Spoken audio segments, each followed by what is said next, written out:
ભાજપના પૂર્વ કોર્પોરેટર દાદુ ગઢવીના પુત્ર અને ભાઈના છોકરા પર ખોડિયારનગર 4 રસ્તા પાસે હુમલાની ઘટના સામે આવી છે।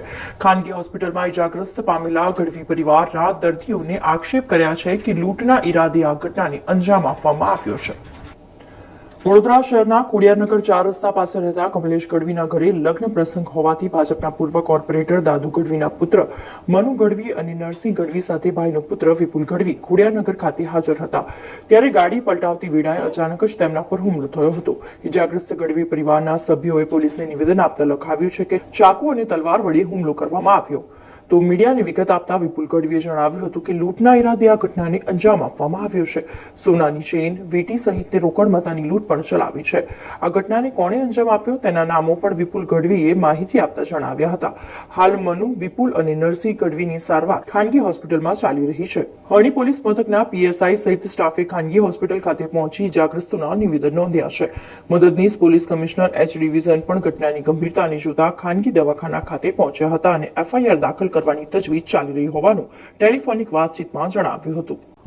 આપણે ખોડિયારનગરથી અંદર ડીમાર્ટ વાળો જે રોડ ખરો ત્યાં અમારા ભાણિયાની દુકાન છે, ભગવતી ડેરી। ભાણિયાના લગ્ન નહોતું એના હિસાબે અમે કપડાં લેવા જતા હતા, ત્યાં ઊભા હતા બધા ભાઈઓ, શોપિંગ કરવા જવાના હતા।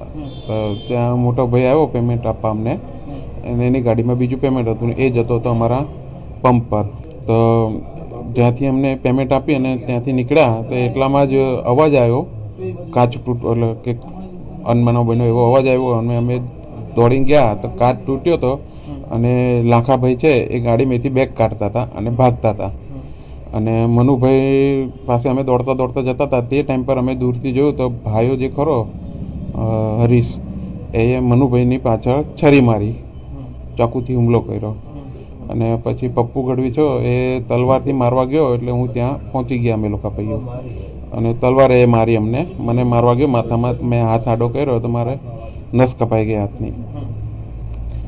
પછી એ ત્યાં અમારા બધા ભાઈઓ પહોંચી ગયા। પછી એના જે માણસો, એની ઇકો ગાડી છે એમાં હથિયાર સાથે જે માણસો લઈને આવ્યા હતા એ અમારી પર તૂટી પડ્યા અને અમને માર્યા। કેટલા લોકો હતા? અનુપ, એનો ફાધર અને એનો ભાઈ, એ ત્રણેય હતા। બીજો એક નગીન ભરવાડ, એક કાનો ભરવાડ અને બીજા 6-7 જણ બીજા હતા, 5-6 જણ। એનો કોઈ વ્યવસાય છે અને એ ગુંડાગર્દી કરે છે, લુખારગીરી કરે છે। લૂંટ કરી છે સાહેબ। અમારી ગાડી જે અમારે ભાઈ ખરો ને એ પેમેન્ટ આપવા જાય, લેવા જાય પેટ્રોલ પંપે, એને ખબર છે એટલે એ લૂંટ કરી છે। મારી સોનાની ચેન ગઈ છે 7.5 તોલાની, એક વીટી ગઈ છે, લક્કી ગઈ છે।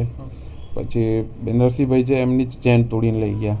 પછી મનુભાઈ છે એમની ચેન લઈ ગયા અને બેગ લઈ ગયા ગાડીમાંથી।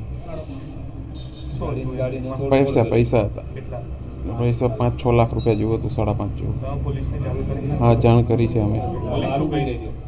એ મને ખ્યાલ નથી, કેમ કે હું અહીંયા એડમિટ છું, મને ખ્યાલ નથી। પોલીસ ખાલી આવી હતી મારો બયાન લઈ અને ફોટા પાડીને ગઈ છે। કલાવતી હોસ્પિટલમાં। સમાચારોના સતત અપડેટ માટે